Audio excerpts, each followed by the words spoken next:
যদি স্বপ্নকে চোখের সামনে দেখতে চান তবে আসুন জাদুকরী দ্বীপে।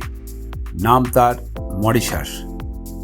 ভারত মহাসাগরের নীল বুকে ভেসে থাকা মরিশাস যেন স্বর্গের এক খণ্ড। সাদা বালির সৈকত, রঙিন প্রবাল আর সবুজ পাহাড় মিলেমিশে গড়ে তোলে এক অপার্থিব ছবি।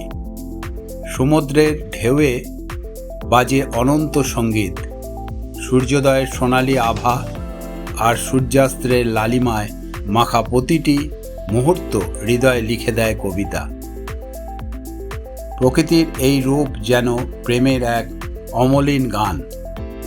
মরিশাস শুধু একটি দ্বীপ নয়, এটি এক অনন্ত মায়া, যেখানে প্রতিটি ভ্রমণই হয়ে ওঠে জীবনের সবচেয়ে সুন্দর স্বপ্ন। জয় ব্লক।